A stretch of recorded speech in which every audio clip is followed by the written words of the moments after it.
Hello friends, कुछ chemistry की important point मैं बता रहा हूँ जो आगामी बीईओ और पीसीएस एग्ज़ाम में आएंगे। तो इसमें सबसे पहले मैं अयस्क बता रहा हूँ, जिसमें पहला है जिंक। तो जिंक का अयस्क है जिंक ब्लेंड। इसका जो रासायनिक सूत्र ZnS है। उसके बाद है फ्रैंकलिनाइट है, जिसका रासायनिक सूत्र है ZnFe2O4। उसके बाद है स्मिथ सोनाइट ZnCO3 और जिंकाइट है। उसके बाद है सिल्वर Ag का रासायनिक सूत्र नेटिव सिल्वर्स। उसके बाद है अर्जेंटाइट Ag2S। उसके बाद है क्लोरोगायराइट, जिसको हार्ड सिल्वर बोलते हैं, AgCl। उसके बाद Sn, जिसको बोलते हैं स्टेनस, इसका है कैसीटेराइट SnO2। उसके बाद है Ba बेरियम कार्बोनेट BaCO3। उसके बाद है बेरियम सल्फेट BaSO4। ये किसके हैं? बेरियम के अयस्क हैं। नेक्स्ट है Hg, जो बहुत इम्पोर्टेंट है। Hg को हम लोग कहते हैं पारा, जिसका अयस्क है शनिवार, रासायनिक सूत्र HgS। उसके बाद है पीवी का है गैलेना, जिसे PbS से प्रदर्शित करते हैं। उसके बाद सिरुसाइट है, जिसका है PbCO3। उसके बाद है कोटुनाइट है, जिसका है PbCl2। उसके बाद है कैल्शियम के अयस्कों के बारे में आप डिस्कशन करते हैं। तो इसका है कैल्शियम कार्बोनेट CaCO3। उसके बाद है जिप्सम CaSO4 × 2H2A। उसके बाद है फ्लोरोस्फर तो CaF2 इसका है। इसके बाद है फास्फोराइट है Ca3PO4 का होल ट्वाइस है। फिर क्रोमियम आयरन क्रोमाइड FeCr2O4 है। उसके बाद मैग्नीज पाइरोलूसाइड MnO2 है। उसके बाद है मैग्नीज अयस्क है Mn2O3H2O। उसके बाद है Fe आयरन मैग्नेटाइज 72.4% Fe3O4। उसके बाद है हेमेटाइड है, जिसमें का सूत्र है Fe2O3। उसके बाद है लिमोनाइट, जिसका सूत्र है FeOH × NH2। उसके बाद है सिडराइट FeCO3। उसके बाद आयरन पाइराइट FeS2। उसके बाद कांपर है, जिसका सूत्र है कैल्कोपाइराइट CuFeS2। कैल्कोसाइड Cu2S। उसके बाद है क्यूप्राइट कांपर ऑक्साइड Cu2O। उसके बाद मेलेकाइट Cu2CO3OH का होल ट्वाइस। उसके बाद एजुराइट Cu2CO3 का होल ट्वाइस OH2 का होल ट्वाइस। उसके बाद है सोडियम क्लोराइड NaCl। उसका सोडियम कार्बोनेट, जिसको बोलते हैं सोडा S Na2CO3। उसके बाद है बासिंग सोडा Na2CO3 × 10H2। उसके बाद है सोडियम नाइट्रेट NaNO3। उसके बाद है बोरेक्स Na2B4O7 × 10H2। उसके बाद है मैग्नीशियम के अयस्क है मैग्नेसाइड MgCO3। उसके बाद है डोलोमाइट CaMgCO3। उसके बाद है कार्नेलाइट है KCl MgCl2 × 6H2। उसके बाद है एप्सम साल्ट MgSO4 × 7H2। उसके बाद बॉक्स एल्यूमिनियम के अयस्क हैं बॉक्साइड Al2O3 × 2H2। उसके बाद है क्रायोलाइट Na2AlF6। उसके बाद है कोरंडम Al2O3। उसके बाद है डाइस्फर AlOH का AlOH। उसके बाद है पोटेशियम का, तो पोटेशियम का अयस्क है potassium chloride potassium carbonate K2CO3। उसका पोटेशियम नाइट्रेट। अब हम बात करते हैं, एक और इम्पोर्टेंट टॉपिक है पोर्टलैंड सीमेंट।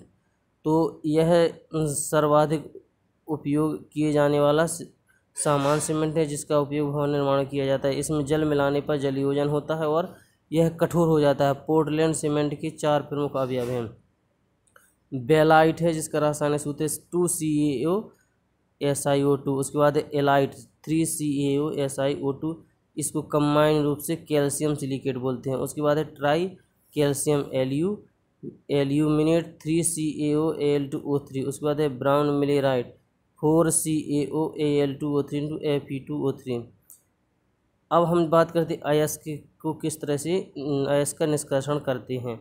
तो इसमें अयस्क का जो सांद्रण है, इसमें उच्च अभिक्रियाशील धातु 3 टाइप्स का होता है इसका सांद्रण। इसमें उच्च अभिक्रियाशील धातु, मध्यम अभिक्रियाशील धातु और निम्न अभिक्रियाशील धातुएं। इसमें गलित धातु का विद्युत अपघटन होता है तो इससे शुद्ध धातु बनती है। उसके बाद मध्यम अभिक्रियाशील धातुओं में कार्बोनेट अयस्क, उसके बाद सल्फाइड अयस्क, तो इसमें होता है निस्तापन और भर्जन। इसमें धातु के ऑक्साइड, धातु में अपचयन, धातु के शोधन। उसके बाद है निम्न अभिक्रियाशील धातुएं, इसमें है सल्फाइड अयस्क, निम्न अभिक्रियाशील धातु सब निम्न अभिक्रिया धातु में सल्फाइड अयस्क, इसका भर्जन करती हैं धातु और परिष्करण। उसके बाद है मिश्र धातुएं और उनके घटक और क्या उपयोग है। तो सबसे पहले हम बात करते हैं पीतल की। तो पीतल में जो अवयव मिलाए जाते हैं वो कांपर और जिंक होता है, जिसमें कांपर 70% होता है, जिंक 30% होता है और इसका उपयोग बर्तन बनाने में करते हैं। उसके बाद है कांसा। तो कांसा में कांपर और स्टेनस होता है, एसएन, जिसका परसेंटेज 90 और 10% होता है। इसका उपयोग सिक्का एवं बर्तन बनाने में करते हैं।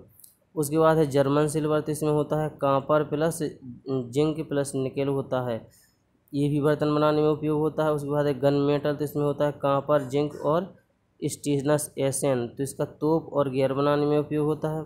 उसके बाद है डेल्टा मेटल। तो डेल्टा मेटल में copper plus nickel, copper plus zinc plus iron होता है, इसका उपयोग बाल्ब बेरिंग बनाने में किया जाता है। उसके बाद है मुंज मेटल, जिसमें कांपर और जिंक होता है लेकिन परसेंटेज अलग होता है इसमें पीतल से। इसमें होता है 60 और 60+40 का रेशियो होता है, इसका उपयोग जहाजरानी उद्योग में करते हैं। उसके बाद डच मेटल होता है, इसमें कांपर और जिंक का परसेंटेज 80+20% होता है, इसका उपयोग सस्ते आभूषण बनाने में करते हैं। उसके बाद है मोनेज मेटल। तो इसमें होता है निकल प्लस कांपर होता है, 70% प्लस 30% का रेशियो होता है, इसका रासायनिक संयंत्रों में तथा वैज्ञानिकी उद्योग में किया जाता है। उसके बाद टांका, SN+PB, टांका है SN+PB 70+67+33% है जोड़ों में टांका लगाने में। रोज मेटल BI+PB+SN 50% प्लस 28% प्लस 22% स्वचालित फ्यूज बनाने में। उसके बाद एल्यूमिनियम प्लस Mg 95% प्लस 5% हवाई जहाज का ढांचा बनाने में। उसके बाद duralumin aluminium plus copper plus Mg plus Mn 95% plus 4% plus 5% plus 5.0% pressure cooker हवाई जहाज का ढांचा बनाने में।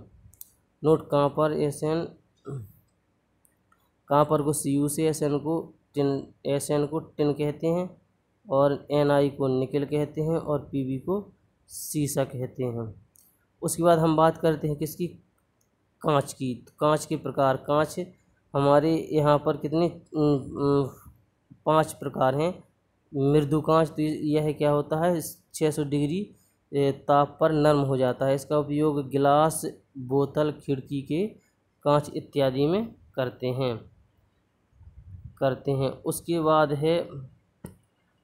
उसके बाद हमारा कठोर कांच। तो यह लगभग 800 डिग्री सेल्सियस ताप पर नरम पड़ता है, इसका उपयोग बीकर, परखनली और फ्लास्क इत्यादि में करते हैं। उसके बाद फ्लंट कांच, इसका अपवर्तक ज़्यादा होता है, प्रिज्म, लेंस इत्यादि बनाने में करते हैं। उसके बाद टेम्पर्ड ग्लास, यह विभिन्न तापीय व रासायनिक प्रक्रिया द्वारा कांच की तुलना में मजबूत बनाया जाता है, यह टूटने पर छोटे छोटे टुकड़ों में बढ़ जाता है। यह कांच अनिलीकरण द्वारा बनाया जाता है। वाहनों की खिड़कियों के शीशे, refrigerator tray, mobile screen protector, diving mask इत्यादि।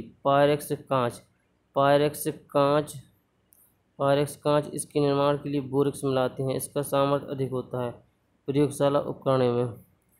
उसके बाद है गैसोहल, 90% शीशा है, पेट्रोल 10% एल्कोहल के मिश्रण को गैसोहल का।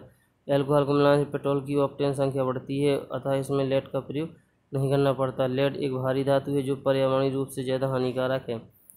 उसके बाद है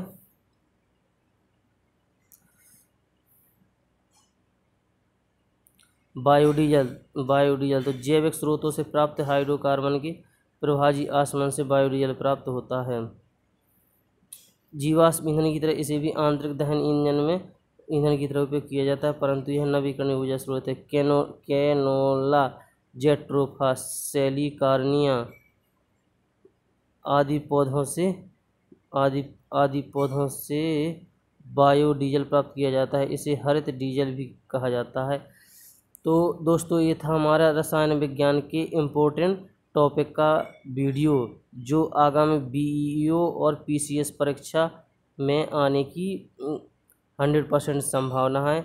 अगर वीडियो पसंद आए तो आपसे विनम्र निवेदन है कि इसको सब्सक्राइब और शेयर ज़रूर करें। धन्यवाद।